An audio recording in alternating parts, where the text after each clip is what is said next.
al que está sentado en el trono y al Cordero de Dios, al que está sentado en el trono y al Cordero de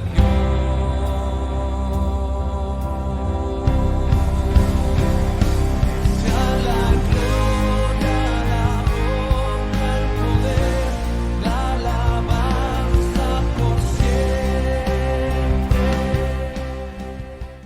Ok, hermanos, bienvenidos una vez más a este programa Retén la Sana Palabra.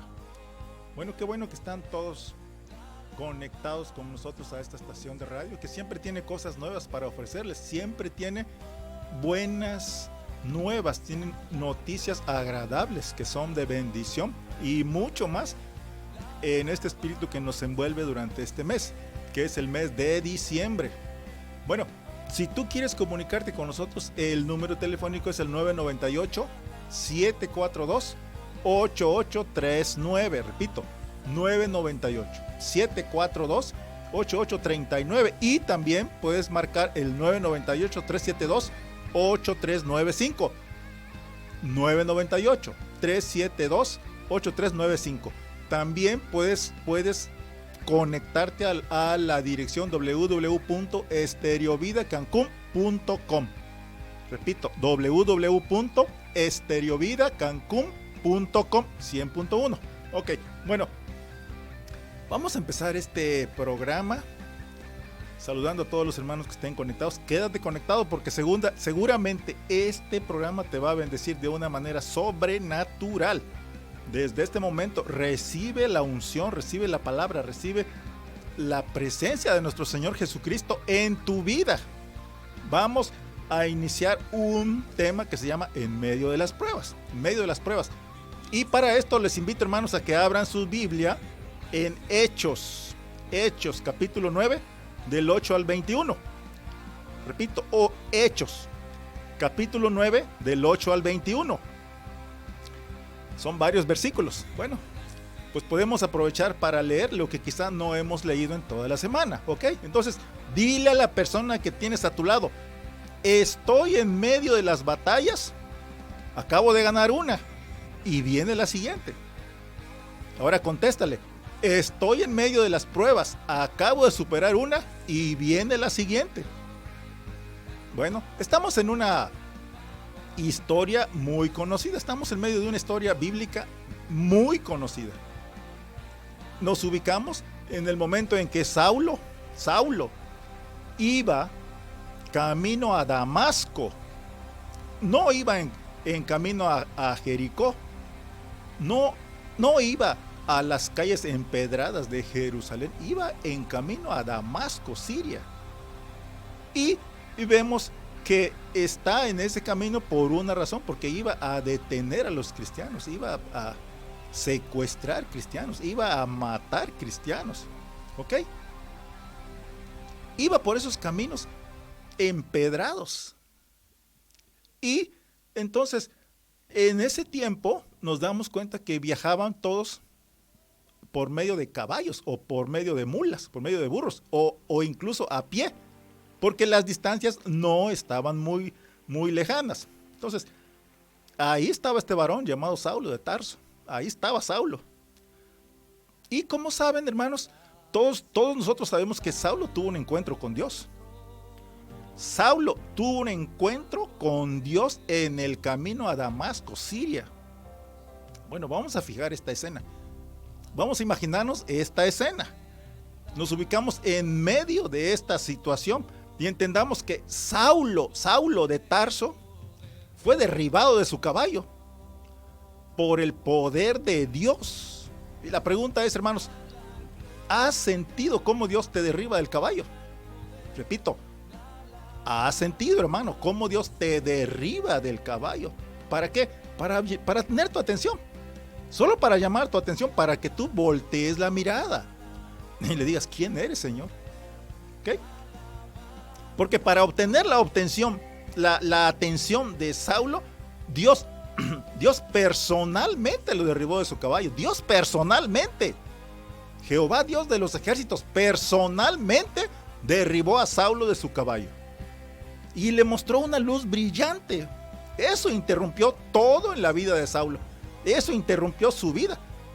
Hizo un cambio sobrenatural inmediatamente, no después, no antes, inmediatamente después de que Saulo fue derribado de su caballo y vio la luz brillante y escuchó la voz. Eso fue un cambio inmediato. Entonces Saulo se levantó y ya no era el mismo de antes. Vamos a verlo en Hechos 9 del 8 al 13. Hechos 9 del 8 al 13. Entonces, dice así: entonces Saulo se levantó de la tierra y abriendo los ojos no veía a nadie. O sea, Saulo quedó ciego, hermanos. Saulo quedó completamente ciego. ¿Y qué pasaba en su mente en esos momentos? Pues seguramente reflexionaba: pues yo veía muy bien a los cristianos que golpeaba y mataba, pero ahora voy a invocar el nombre de Jesucristo de Nazaret, porque ya hubo un cambio en mí inmediatamente después de que Dios me derribó del caballo. Ahora voy a invocar a Dios porque me pasó algo completamente celestial que me dejó ciego. Me dejó ciego por 3 días. Algo positivo cambió en mi forma de pensar. Y bueno, para empezar, inmediatamente voy a ayunar 3 días. Fíjense lo que hizo Saulo. Inmediatamente que quedó ciego, o sea que estaba en angustia y en tribulación, inmediatamente de su propia voluntad, él dijo: voy a ayunar 3 días. Ya me metí en problemas, ahora voy a ayunar 3 días. ¿Ok? Lo vemos entonces en Hechos 9, del 8 al 12, que dice así: entonces Saulo se levantó de la tierra, porque Dios ya lo había derribado del caballo, y abriendo los ojos no veía a nadie. Así que llevándole por la mano, le metieron en Damasco, donde estuvo 3 días sin ver, no comió ni bebió. Eso es lo que yo les decía. El Señor le había quitado la vista, pero de su voluntad inmediatamente Saulo dijo: ok, ya estoy en problemas, voy a ayunar 3 días. ¿Sí? O sea, inmediatamente Saulo respondió. Dios le dijo: ok, voy a hacer que voltees la mirada, voy a hacer que pongas tu atención en mí y a ver qué vas a hacer tú. Bueno, Señor, entonces voy a ayunar 3 días porque ya vi que tú estás tratando de decirme algo. Y sigue diciendo: estuvo 3 días sin ver y no comió ni bebió. Había entonces en Damasco un discípulo llamado Ananías, a quien el Señor dijo en visión: Ananías. Y él respondió: heme aquí, Señor. Y el Señor le dijo: levántate y ve a la calle que se llama Derecha y busca en casa de Judas a uno llamado Saulo de Tarso, porque he aquí él ora y ha visto en visión a un varón llamado Ananías que entra y le pone las manos encima para que recobre la vista. Eso lo vemos en Hechos 9 del 8 al 12. Entonces vemos cómo Saulo de Tarso quedó ciego. Y en esos 3 días, en ese intervalo de tiempo, él reflexionaba. Y seguramente se acordaba cómo perseguía y mataba y golpeaba y encarcelaba y secuestraba a cristianos. Pero todo eso ya había pasado. Y inmediatamente Saulo tuvo una conversión positiva, una conversión espiritual. Ahora entiendo, Señor, que tú eres Jesucristo de Nazaret, porque había quedado ciego y una forma de poder sanar era acercarse con Jesús de Nazaret, o sea, recomponer sus pasos, arreglar un poco lo que él había hecho. Entonces, inmediatamente dijo Saulo: ok, entonces voy a arreglar esta situación, voy a ayunar 3 días. No me lo pidió el Señor, pero yo lo voy a hacer porque quiero sanar. ¿Ok? Esto nos recuerda que Saulo estaba en angustia. ¿Quién más estuvo en angustia? Bueno, recordemos también a el rey David. Él estuvo en angustia también. ¿Cómo? Bueno, vamos a verlo en Salmos 18 del 6 al 7. Salmo capítulo 18 del 6 al 7. Dice así el rey David: en mi angustia invoqué a Jehová, Dios de los ejércitos, y clamé a mi Dios. Él oyó mi voz desde su templo, y mi clamor llegó delante de él a sus oídos. La tierra fue conmovida y tembló. Se conmovieron los cimientos de los montes y se estremecieron porque se indignó él. Eso lo encontramos en Salmos 18 del 6 al 7. Entonces estamos viendo cómo la angustia que sintió el rey David, bueno, fue también la angustia que sintió el apóstol Pablo, que antes de ser apóstol fue Saulo de Tarso. Entonces vemos que dijo Saulo: vi en visión a un hombre llamado Ananías, que viene y me impone las manos para que recobre la vista. ¿Ok? Vamos a seguir leyendo. Hechos 9, del 13 al 21. Hechos, capítulo 9, versículos del 13 al 21. ¿Cómo dice? Ok, dice así: entonces Ananías respondió: Señor, he oído de muchos acerca de este hombre, Saulo de Tarso. ¿Cuántos males le ha hecho a tus santos en Jerusalén? Y aún aquí tiene autoridad de los principales sacerdotes para prender a todos los que invocan tu nombre. Y el Señor le dijo: ve, porque instrumento escogido me es este para llevar mi nombre en presencia de los gentiles y de reyes y de los hijos de Israel. Porque yo le mostraré cuánto le es necesario padecer por mi nombre. Fue entonces Ananías y entró en la casa, y poniendo sobre él las manos, dijo: hermano Saulo, el Señor Jesús, que se te apareció en el camino por donde venías, me ha enviado para que recibas la vista y seas lleno del Espíritu Santo. Y al momento le cayeron de los ojos como escamas, y recibió al instante la vista, y levantándose fue bautizado. ¿Sí? La transformación positiva es inmediata, hermanos. Y habiendo tomado alimento, recobró fuerzas. Y estuvo Saulo por algunos días con los discípulos que estaban en Damasco. Enseguida, inmediatamente, predicaba a Cristo en las sinagogas. Fíjense, la transformación positiva de Saulo fue inmediata. Fue derribado del caballo. Dios se le apareció y entonces empezó él a predicar inmediatamente, después que se le cayeron las escamas de los ojos que lo había dejado ciego. Y entonces diciendo que este era el Hijo de Dios. Y todos los que le oían estaban atónitos y decían: ¿no es este el que asolaba en Jerusalén a los que invocaban este nombre? Y a eso vino acá, para llevarlos presos ante los principales sacerdotes. Eso lo vemos en Hechos 9, del 13 al 21. Bueno, entonces vemos cómo enseguida, inmediatamente, Saulo predicaba en las sinagogas que Cristo es el Hijo de Dios.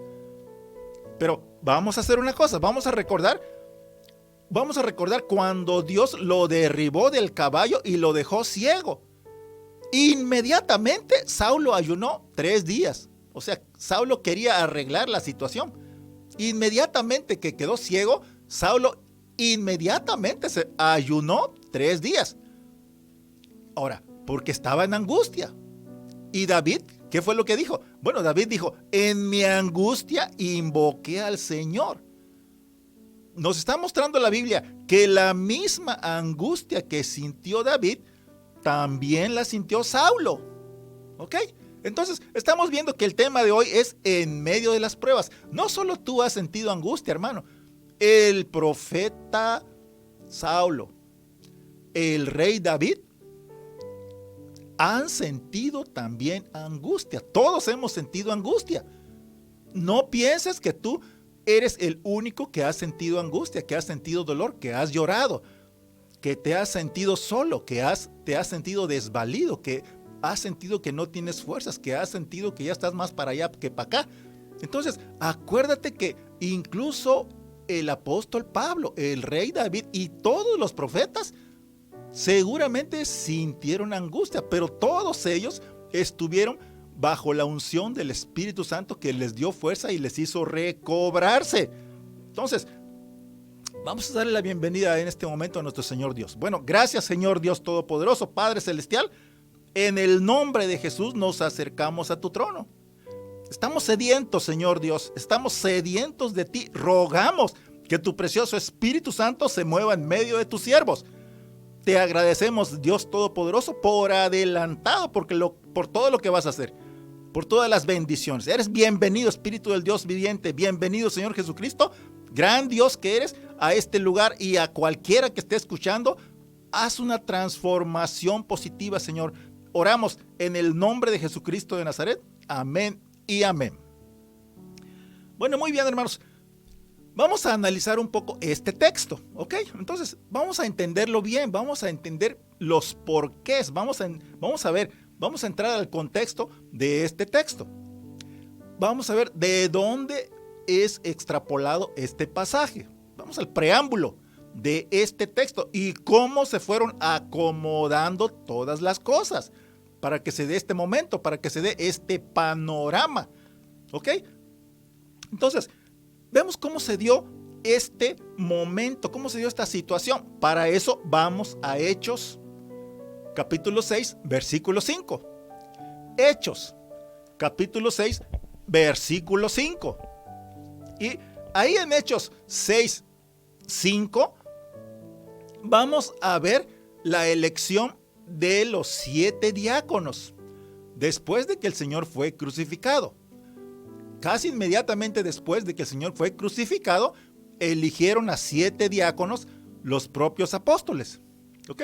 Entonces, lo vemos en Hechos 6:5 que dice así: agradó la propuesta a toda la multitud y eligieron a Esteban. Repito, eligieron a Esteban, varón lleno de fe y del Espíritu Santo, a Felipe, a Prócoro, a Nicanor, a Timón, a Parmenas y a Nicolás, prosélito de Antioquía.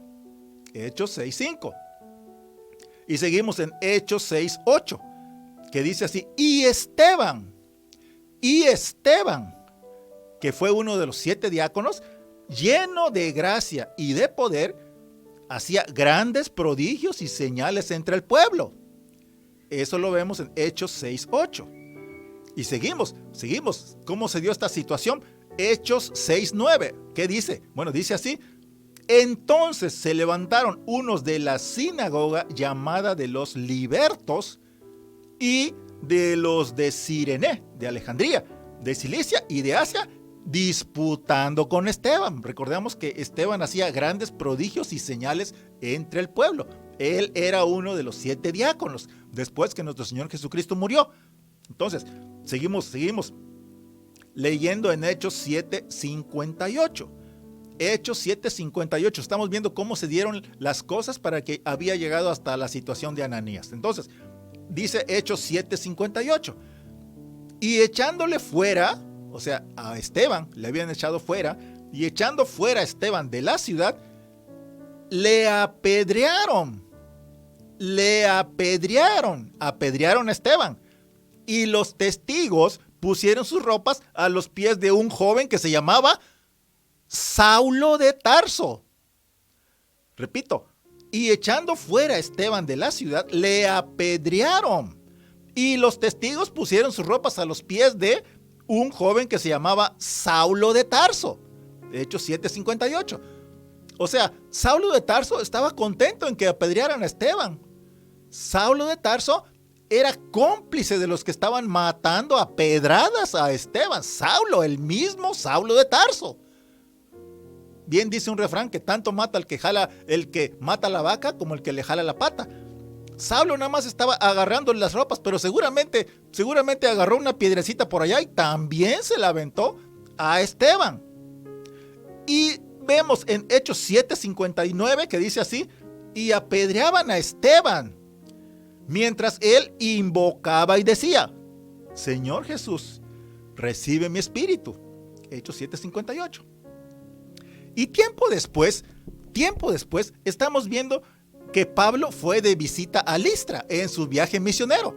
Él estaba en su viaje misionero en Listra. Vamos, les invito a que vayamos a Hechos 14:19. Hechos 14:19. Dice así: entonces vinieron unos judíos de Antioquía, de Iconio, que persuadieron a la multitud, y habiendo apedreado a Pablo, o sea, lo mismo que Pablo le hizo a Esteban, le hicieron a él en Iconio. Entonces, cuidadito. Entonces, habiendo apedreado a Pablo, le arrastraron fuera de la ciudad pensando que estaba muerto. Hechos 14:19. ¿Por qué apedrearon a Pablo? Porque Dios es justo. Porque él había apedreado a Esteban. Y ahora lo estaban apedreando a él. La cosa era que Esteban sí murió de tantas pedradas, tantos rocazos que le aventaron.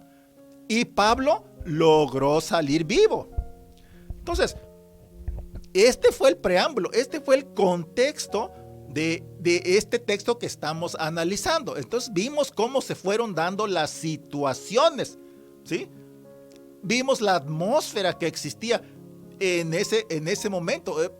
Obviamente era una atmósfera de odio hacia los que seguían ese camino, porque aún no les decían cristianos, les decían los que seguían el camino. Entonces, esa era la atmósfera. Era una atmósfera de querer encontrar cosas nuevas, de novedades, de noticias, de modernismo.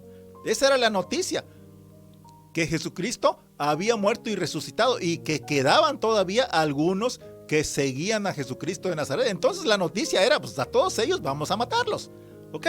Era una atmósfera de hambre por conocer cosas nuevas. Estaba muy reciente la crucifixión de nuestro Señor Jesucristo, pero no solo la crucifixión, sino la resurrección de nuestro Señor Jesucristo. Entonces, en esa atmósfera estaban los discípulos llenos de la presencia de nuestro Señor Jesucristo. Y todos ellos entonces se embarcaron, se comprometieron en la misma misión, que era compartir la palabra de Dios, o sea, predicar la palabra de Dios. Se comprometieron en la misión que Jesucristo les dejó, que es compartir la palabra de Dios sin tener a Jesucristo físicamente con ellos. Entonces empezaron a hacer esta misión con un déficit, porque no tenían al que estaba muy por encima de ellos, a Jesucristo. Pero ¿qué tenían? Tenían la fe y tenían al Espíritu Santo. Entonces no tenían a nuestro Señor Jesucristo. Entonces empezaron solos ellos, y empezaron con ese déficit, porque a través de los libros sinópticos, que son Mateo, Marcos y Lucas, a través de esos libros sinópticos, entonces nosotros estamos en este momento en el libro de Hechos. Entonces Mateo, Marcos y Lucas son los libros sinópticos, y en esos libros se referían a los 12 apóstoles. A los 12 apóstoles se referían ahí, pero ahora momentáneamente son solo 11, porque en ese proceso inmediato de la crucificación de nuestro Señor Jesucristo, Judas se ahorcó y sus entrañas fueron desparramadas en el piso, en el suelo. Sus entrañas se le salieron en el campo llamado Aceldama, que quiere decir campo de sangre. Ese campo donde Judas fue enterrado, fue adquirido con las 30 monedas de plata que le dieron a Judas por traicionar a nuestro Señor Jesucristo. Fíjate lo que son las cosas. Eso, si tú lo quieres ver después, puedes checarlo en Mateo 27, del 3 al 10. Mateo 27, del 3 al 10. Entonces, tienen el nombre de los 12 apóstoles, pero en realidad fueron 11 por un periodo de tiempo. Entonces estamos viendo que algunas veces tu nombre puede ser más famoso que tu situación real, que lo que hayas hecho en la realidad. Entonces, vamos a ver que cuando tu fama no tiene un equilibrio con tu situación real, tenemos que arreglar esa situación para que seamos reales, para que seamos al que los demás se refieren realmente, con honestidad. Y entonces en ese proceso los apóstoles se reunieron a orar, porque eran momentáneamente 11, ¿sí? Y nuestro Señor Jesucristo había dejado a 12. Se reunieron a orar para que Dios les muestre quién supliría a Judas. Entonces seleccionaron a dos varones. Uno se llamaba Barsabás, que quiere decir justo, y el otro era Matías. Dos varones, para ver a uno de los dos que sería el reemplazo de Judas. Y la decisión cayó en Matías. ¿Ok? Entonces, Matías se convirtió en el reemplazo de Judas. Y nosotros vemos que es interesante saber que no hay información de que Matías haya hecho algo. Casi ni se menciona a Matías, de hecho. No hay información de que Matías haya hecho algo o que haya fundado alguna iglesia. No se menciona en ninguna de las epístolas de los apóstoles. Entonces los apóstoles escogieron a Matías después de hacer casting a varios candidatos para ver quién supliría a Judas como apóstol. O sea, para que vaya con todos los demás, como si fuera uno de los 12. En contraste, hermanos, Dios escogió a Saulo directamente. Saulo no tuvo que hacer casting con nadie, ni nadie, porque Dios personalmente le habló a Saulo, lo apuntó con el dedo.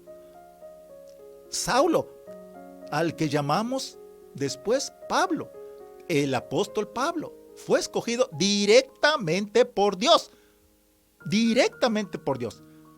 para que sea el apóstol del Nuevo Testamento. Ahora, Matías caminó con los apóstoles todo el tiempo. Tiene sentido que Matías haya tomado el lugar de Judas, porque es un testigo del milagroso poder de Dios. Repito, tiene sentido que Matías haya tomado el lugar de Judas, porque es un testigo del milagroso poder de Dios, aunque en la Biblia no se menciona mucho a Matías. Ahora, Pablo, en lugar de pasar las experiencias de los milagros de Dios, se oponía a los cristianos. Pablo se oponía completamente.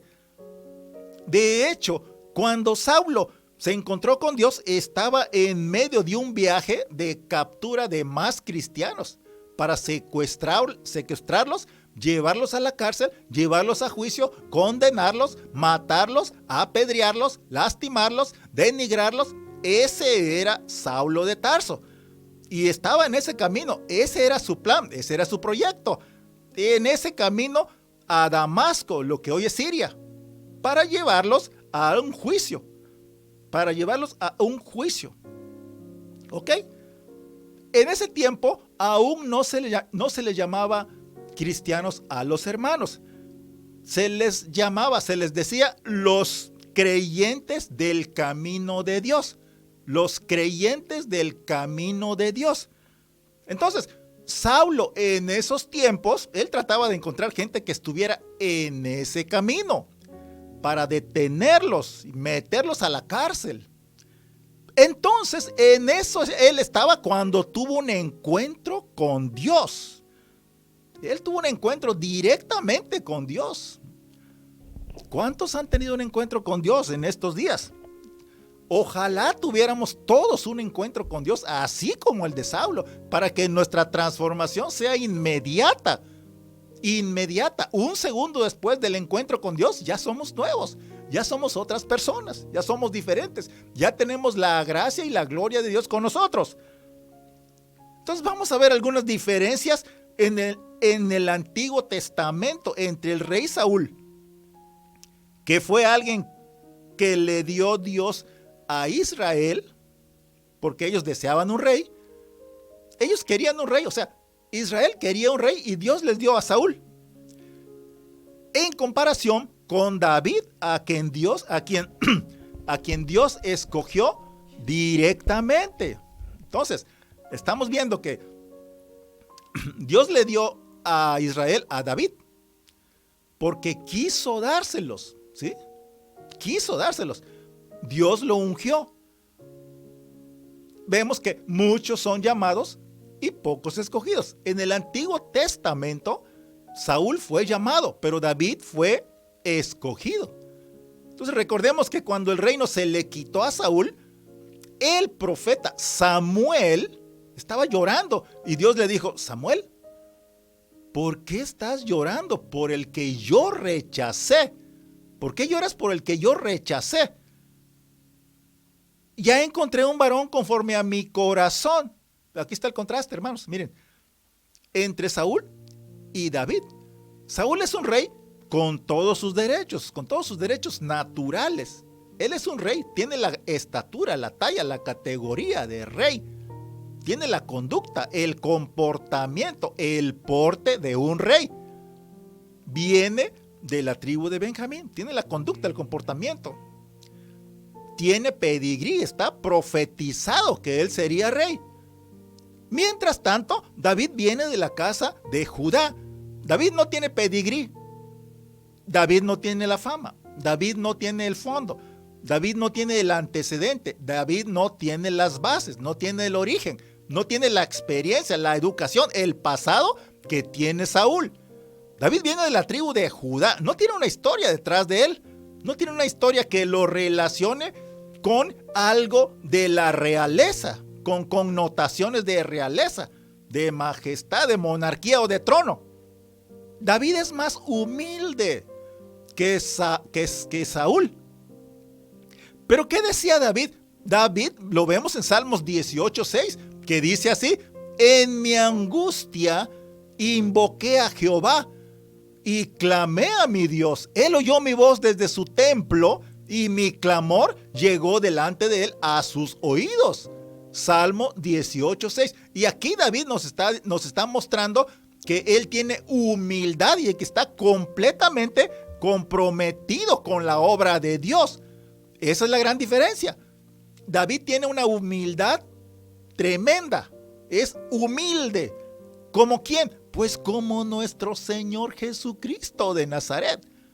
Ahora, entonces Saúl se levantó, Saúl se paró, se enderezó la espalda ante todos los demás y se veía bien, tenía porte. ¿Por qué? Porque venía de la descendencia de reyes, tenía personalidad, pero David tenía la unción. David tenía la unción, David tenía el ungimiento de Dios. Y entonces vemos hoy que mientras muchos prefieren a gente que se ve bien, Dios prefiere a siervos que están ungidos para su servicio. Repito, hoy muchos prefieren a gente que se ve bien y Dios prefiere a siervos que están ungidos para su servicio y para las tareas en el día a día en la obra de Dios. Y de repente, en un abrir y cerrar de ojos, nos encontramos en una situación que se ve en el Nuevo Testamento como un reflejo del Antiguo Testamento. Estamos hablando de Saúl contra David en el Antiguo Testamento y ahora en el Nuevo Testamento vemos a Matías y a Saulo. Sí, estamos haciendo las conexiones, las comparaciones para que nos ubiquemos no solo en un tiempo antiguo o presente o futuro, sino que en realidad analicemos lo que pasó en aquel tiempo y lo que está pasando con nosotros en estos días. Entonces nos encontramos en que está David y Saúl en el Antiguo Testamento y Pablo y Matías en este Nuevo Testamento. Y ahora, estamos analizando que Matías no aparece en la Biblia haciendo algo, haciendo algunas cosas. Aparece muy poco. En veces el que tú escoges no llena tus expectativas. Alguien te escogió a ti porque naciste el mismo mes que él. Le pones a tu hijo el mismo nombre de tu abuelo. Tiene sentido para ti, pero no todo lo que tenga sentido para ti, hermano, es aceptable para Dios. Repito, no todo lo que tenga sentido para ti es aceptable para Dios. De hecho, muchas veces Dios hace cosas que para ti o que para nosotros no tienen sentido. Muchas veces Dios hace cosas que para ti no tienen sentido y las rechazas. te da miedo recibirlas y aceptarlas porque las cosas que Dios tiene en su corazón no concuerdan con lo que nosotros tenemos en nuestra mente. Y este es el caso en este texto. Este es el caso precisamente. Entonces, estamos viendo que la elección de Saulo de Tarso fue una sorpresa. Porque aún Ananías, discípulo de Jesucristo, que estaba en Damasco, con todo y su lealtad, con todo y su fidelidad, con todo y su fe, teme, le da miedo imponerle las manos a Saulo para orar por él. Porque Ananías se acordó que Saulo ayudó a matar a pedradas a Esteban. Tenía razón Ananías. Se acordó que Saulo ayudó a matar a pedradas al diácono Esteban. Entonces, tenía temor de imponerle las manos y orar por él. Porque Saulo aprendía, Saulo secuestraba, Saulo encarcelaba a los siervos de Jesucristo de Nazaret. Pero, Saulo tuvo un encuentro con Dios. Saulo tuvo un encuentro con Dios. Directamente con Dios, con nadie más, ni con ningún pastor, con ningún apóstol, con ningún diácono. Saulo tuvo un encuentro directamente con Dios en el camino a Damasco, Siria. Y vemos que a Saulo nadie le predicó. A Saulo nadie le persuadió. Dios no usó ninguna mano humana o una vara. Dios personalmente vino a la vida de Saulo. Repito, Dios personalmente vino a la vida de Saulo.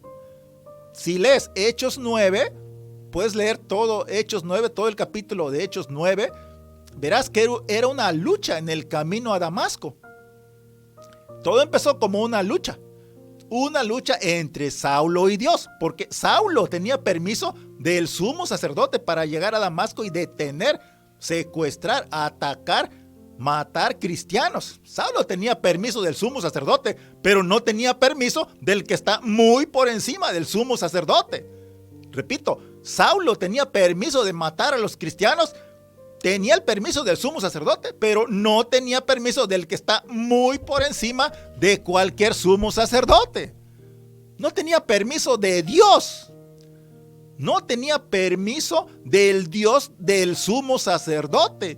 No tenía permiso del que está muy por encima de cualquier sumo sacerdote, de cualquier autoridad, de cualquier presidente, de cualquier primer ministro. Saulo tenía autorización, tenía nombramiento que lo autorizaba a detener cristianos, a encarcelarlos, a apedrearlos, a matarlos, como le hicieron a Esteban, uno de los 7 diáconos. Pero Dios tenía otros planes, hermanos. Tú tienes unos planes, pero Dios tiene otros planes. Mejor roguemos a Dios que nos permita conocer sus planes y con humildad aceptar los planes y proyectos que Dios tenga para cada uno de nosotros. Con humildad, antes de que nos pase lo que le pasó a Saulo. Entonces, con humildad, roguemos a nuestro Señor que sus planes se lleven a efecto en nosotros sin ninguna rebeldía, sin ninguna arrogancia, sin ninguna prepotencia, sin ninguna autosuficiencia. Dios tenía otros planes con Saulo. Dios intervino en su vida. Dios interrumpió su vida y luchó con él, porque una luz se le apareció en el camino a Damasco a Saulo. Una luz se le apareció en el camino a Damasco y lo derribó de su caballo. Y le dijo: Saulo, Saulo, ¿por qué me persigues? Dura cosa te es dar coces contra el aguijón. ¿Quién eres, Señor? Yo soy Jesús a quien tú persigues. Saulo sintió la misma angustia de David y el mismo dolor que sintió Esteban cuando le cayeron a pedradas. Y ahora estaba en esta situación que le estaba preguntando: Dios, Jesucristo de Nazaret, ¿por qué me persigues? Y Saulo respondió: ¿quién eres, Señor? Soy Jesús a quien tú persigues. Ok, esperen, hermanos. aquí analizando la situación, vemos que Saulo no le había hecho nada a Jesucristo. ¿Qué es lo que hacía Saulo? Bueno, Saulo atacaba a aquellos que seguían a Jesús. Pero hermanos, Jesucristo de Nazaret se lo toma personal cuando atacas a sus siervos. Repito, nuestro Señor Jesucristo de Nazaret se lo toma personal cuando atacas a sus siervos. Repito, Jesucristo de Nazaret siente todos los latigazos que a ti te están dando en estos momentos. Y Él habla por ti, Él te va a defender. Soy Jesús a quien tú persigues, respondió Jesucristo de Nazaret. ¿Piensas que estás persiguiendo a mis discípulos? ¿Piensas que estás acorralando a mis ovejas? ¿Piensas que le estás haciendo bullying a mis ovejas? Pero me lo estás haciendo a mí. Esas pesadillas nocturnas, hermanos, esas ideas negativas, ese odio, esa frustración, no son tuyos. Son ataques del enemigo. Pero nuestro Señor Jesucristo te está defendiendo porque no son ataques espirituales para ti, son ataques que le están haciendo a Jesucristo de Nazaret que está en ti. Entonces pon tu fe en Jesucristo de Nazaret porque Él te quiere defender, Él te está defendiendo, Él es nuestra fortaleza, Él gana todas las batallas, Él está haciendo una guerra espiritual más fuerte en estos momentos. Por eso te digo, hermanos, la batalla no es tuya. Hermanos, la batalla no es de nosotros.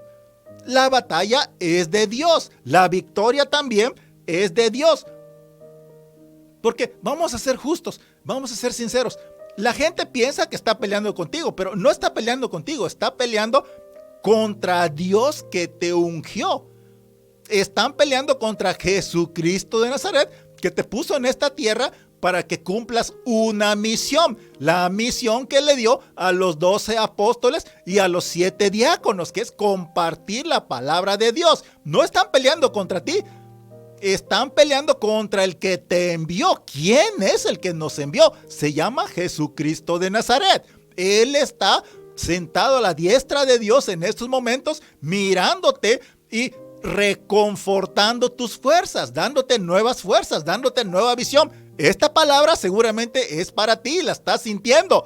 Está dándote una nueva visión, está dándote una nueva fortaleza, está dándote un nuevo proyecto en tu vida, está dándote ideas nuevas, está dándote una nueva vitamina espiritual. La pelea no es tuya, la pelea es de Dios, la batalla es de Dios. La gente piensa que te está haciendo a ti la vida imposible, pero están peleando contra Dios. Dura cosa les es dar cosas contra el aguijón. ¿Quién eres, Señor? Yo soy Jesús, a quien tú estás persiguiendo. Están peleando con Jesús que te ungió. Entonces vemos que la batalla no es de nosotros. La batalla no es tuya. No te pelees con nadie. Deposita a tu enemigo en las manos de tu defensor divino. Deposita a aquel que te está haciendo la vida imposible en las manos de Jesucristo de Nazaret. No tienes que sentirte mal porque no te dejaron hablar. No tienes que sentirte mal porque no te aceptaron en el trabajo. No tienes que defenderte, no tienes que agredir a nadie, no tienes que atacar a nadie. No tienes que luchar con tus fuerzas, hermano. Porque Dios tiene maneras de tratar con tus enemigos y derribarlos del caballo, como le pasó a Saulo. Tu enemigo incluso en estos momentos está a punto de caerse del caballo. Esta es una guerra radical en este año. Es una guerra radical de conversión a nuestro Señor Jesucristo. Esta no es una bonita conversación en un restaurante. Esta no es una conversación cortés, de cortesía. Esta no es una visita a tus vecinos cortésmente. Esta no es una conversación de cortesía. No es que alguien le haya mostrado a Saulo el camino. No es que alguien le haya indicado a Saulo el sendero correcto, el carril correcto, la huella. No es que alguien haya orado con Saulo. No es que alguien haya hablado con Saulo. No es que alguien haya intelectualizado a Saulo. No es que alguien le haya sacado un libro a Saulo y le haya mostrado lo que tenía que hacer. Dios mismo vino en medio del camino a Damasco personalmente y encontró a Saulo. Gloria a Cristo Jesús. Dios mismo personalmente, hermanos. Escúchenme, Dios mismo personalmente vino en medio del camino a Damasco, Siria, personalmente, y encontró a Saulo. Lo tiró del caballo con su luz, con su voz, con su poder. ¿Ok? Y esto que estamos hablando apenas es la introducción de este tema, que es en medio de las pruebas. Y entonces, cuando pensamos en estas cosas, hermanos, cómo Dios derribó a Saulo del caballo, nos quedamos sorprendidos. ¿Por qué? Porque vemos que tenemos una conexión con Dios. Dios está quitando cosas negativas de tu interior, de tu corazón, en un abrir y cerrar de ojos, como le pasó a Saulo. Dios te va a derribar de tu caballo como a Saulo, e inmediatamente va a haber un cambio positivo en ti. Repito, Dios va a derribarte de tu caballo como le pasó a Saulo, e inmediatamente va a haber un cambio positivo en ti, hermano, y en cada uno de los que están conectados. Seguramente estás con algo positivo en tu mente, en tu corazón. Eso positivo que estás sintiendo, hermano, es el Espíritu de Dios viviente que está entrando a tu mente, a tu corazón, a tu interior. Desde la planta de los pies a la punta de los cabellos. El Espíritu Santo de Dios está fluyendo con más fuerza a tu interior. No le pongas trabas, no cierres la puerta de tu corazón. Al contrario, repite conmigo: ven, Espíritu Santo, te acepto, entra a mi corazón, ven, entra a mi mente. Lléname de tu agua, de tus ríos de agua celestial, Señor. Lléname de tu paz. Entonces, ¿por qué estamos diciendo esto? Pues porque nosotros dependemos totalmente de nuestro Señor Jesucristo en estos tiempos. En aquellos tiempos, el profeta Samuel parecía que tenía una conexión muy fuerte con el rey Saúl. ¿Sí? Era un error, porque no tenía que tener una relación muy fuerte con Saúl, sino que la relación más fuerte que tenía que tener era con Dios. Entonces, primero para nosotros está nuestro Dios, nuestro Señor Jesucristo, y después cualquier relación en esta tierra. Lo repito, en primer lugar, nuestra relación más fuerte tiene que ser con el Espíritu Santo, con Jesucristo de Nazaret, con Jehová Dios de los ejércitos, con la Trinidad, y después con cualquier persona en esta tierra. Entonces el profeta Samuel tenía una conexión muy fuerte con el rey Saúl. Entonces parecía que dependía de él, de esa relación. Ahora, depender de otra persona para vivir hace que Dios se ponga celoso, porque Dios es fuerte y celoso. Entonces, tenemos que depender total y completamente de nuestro Señor Jesucristo de Nazaret. No podemos depender de otra persona más que de nuestro Señor Jesucristo. Nosotros los cristianos dependemos totalmente de nuestra fe en Jesucristo de Nazaret, hermanos. Repite conmigo: yo dependo totalmente de mi fe en Jesucristo de Nazaret, porque es peligroso depender de una relación terrenal de alguien, porque alguien que sea muy famoso o que tenga muchas relaciones o mucho billete. Es peligroso tener esa relación más arriba que la relación de nuestro Señor Jesucristo. Entonces no podemos depender de otra persona para vivir, o de algún vicio. Eso todavía estaría peor. Entonces, porque eso puede controlar tu vida hasta en el mínimo detalle. Y eso se debe a las emociones reprimidas. Eso se debe a una baja autoestima. Eso se debe a la tensión, a la ansiedad por complacer y buscar la aceptación de los demás, que en veces llega hasta a bloquearnos, llega incluso a paralizarnos. Porque hemos visto que algunas personas dependen de otra incluso para pensar. Ya ni siquiera piensan ellos mismos, dejan que los demás decidan por ellos. Y entonces vemos que ya no confían ni siquiera en ellos mismos para decidir correctamente por miedo a diferir de los demás. Entonces, por miedos, hermanos, entonces nosotros no tenemos ni miedo ni tenemos ningún rencor por nadie. Nosotros dependemos de nuestro Señor Jesucristo. Dependemos totalmente de nuestro Señor Jesucristo. Porque si tú dependes de una persona aquí en la tierra, hermano, eso puede ser peligroso.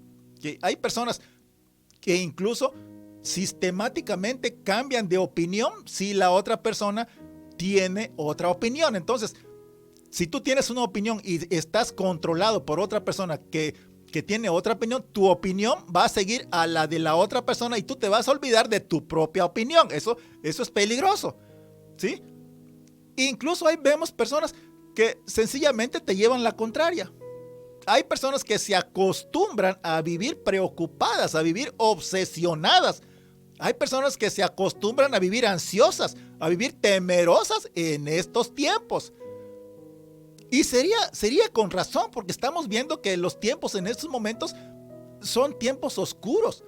Pero gracias a Dios, nosotros, cualquier tiempo, esté lloviendo o haya guerra o haya cataclismos, nosotros tenemos siempre nuestra sonrisa en los labios porque conocemos a Jesucristo de Nazaret, que está muy por encima de cualquier guerra, de cualquier enfermedad o de cualquier desastre natural. No dependemos de nadie más que de nuestro Señor Jesucristo. Ahora, las personas dependientes en este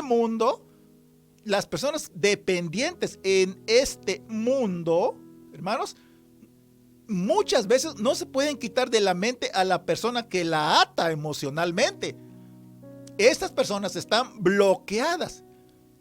Muchas personas incluso dejan de saber lo que sienten, lo que necesitan, e incluso dejan de saber quiénes son. Se les desarrolla un hábito de preocupación y piensan obsesivamente porque están atadas emocionalmente a otra persona. Sí les estoy mostrando, hermanos, que nosotros tenemos que romper esas ataduras y estar completamente abrazados a los pies de Jesucristo de Nazaret. Ahí sí tenemos que abrazarnos muy fuerte. Ahí sí tenemos que besar los pies de nuestro Señor Jesucristo y decirle: heme aquí, Señor, haz lo que tengas que hacer conmigo. Entonces, el único camino, hermanos, de salir de este bloqueo, el único camino que tienes de salir de esta prisión en la que tú te sientes, es el desprendimiento emocional y mental de cualquier persona o de cualquier situación en esta tierra. Repito, el único camino para salir del bloqueo mental, de esta prisión mental, es el desprendimiento emocional y mental. El camino para salir del bloqueo mental es el desprendimiento de lo terrenal y conectarse al poder sobrenatural de Jesucristo de Nazaret, que llena nuestro corazón con aceite nuevo y con bálsamo celestial. Desconéctate de cualquier situación negativa. Huye de cualquier situación oscura, hermano. Desconéctate completamente de cualquier vicio. Llena tu tarra, tu bálsamo, tu jarra con aceite fresco. Llénate con el aceite nuevo y con el bálsamo celestial de Jesucristo de Nazaret. Porque tienes que crecer. Todos tenemos que romper esas barreras naturales, terrenales, que nos detienen de no alcanzar la nube de la gloria de Jesucristo de Nazaret que está sobre nuestras cabezas. ¿Sí? Literalmente tenemos que dar un salto espiritual para alcanzar la nube de gloria de nuestro Señor Jesucristo. Desconéctate un poco de esta tierra. No se puede empezar a crecer, hermano. No se puede vivir la propia vida positiva. No podemos vivir y hacernos conscientes de nuestros sentimientos. No podemos resolver nuestra situación sin ser libres y poder saltar, sin poder brincar y poder alcanzar la nube de gloria de nuestro Señor Jesucristo. Para llegar a la nube de gloria de Jesucristo, tenemos que dar un salto espiritual grande. Tenemos que elevarnos en nuestra nube de gloria, llegar hasta la nube de nuestro Señor Jesucristo, porque Él nos está llamando. Desconéctate emocional y mentalmente de esta tierra y de todo problema y acepta a Jesús en tu corazón, hermano. Eso hizo el apóstol Pablo. Se desconectó completamente de todo en un abrir y cerrar de ojos y dijo, ya no más. Ahora yo estoy con Jesús de Nazaret. Ahora yo sigo a Jesús de Nazaret. Acepta entonces a Jesucristo de Nazaret en tu corazón y en tu mente, hermano, y despréndete de todo lo terrenal. Ahora, el desprenderse de lo terrenal no es no sentir nada por nadie, vivir como en una cápsula. No se puede, no es eso.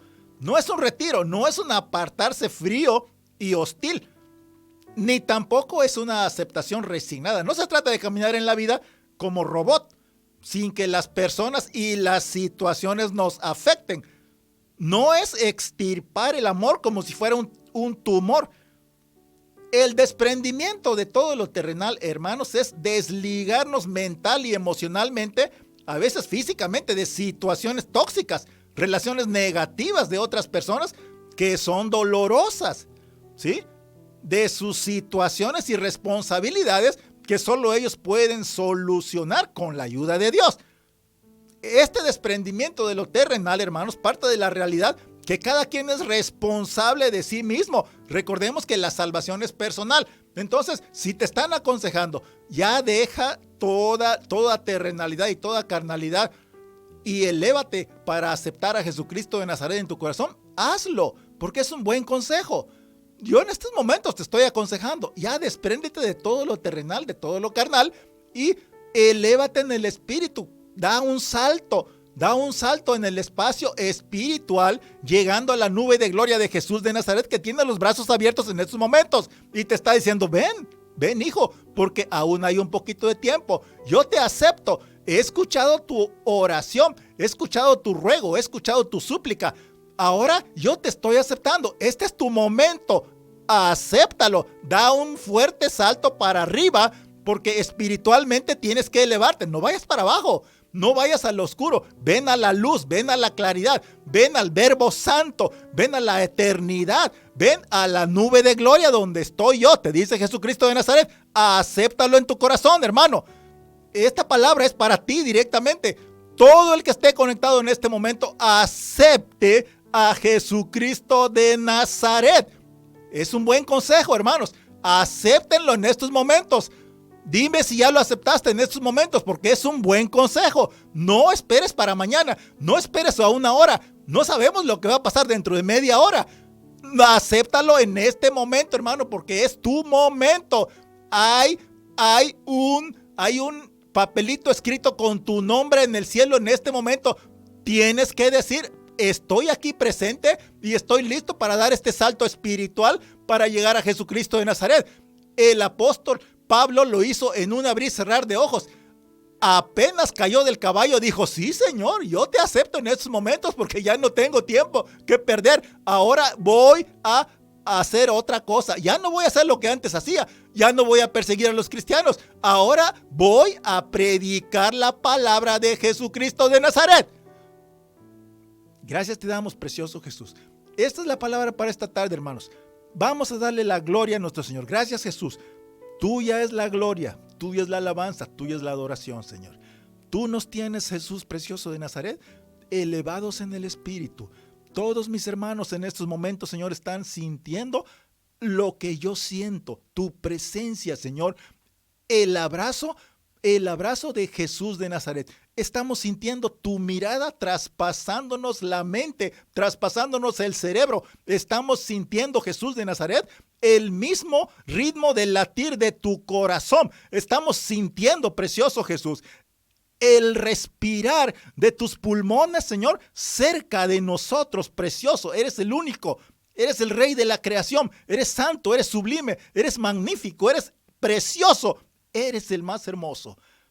Gracias, precioso Jesús. Quédate con nosotros durante toda esta semana y bendice a todos mis hermanos que en este momento están conectados, Señor. Dales un abrazo más fuerte cada día. Permite, Jesús, que tu voz sea cada vez más fuerte dentro de sus mentes y permite que tu corazón, Señor, haga mover el corazón de cada uno de mis hermanos, llenándolos con tu presencia y subiéndolos en el Espíritu a esa nube de gloria. Oramos en el precioso nombre de Jesucristo de Nazaret. Amén y amén.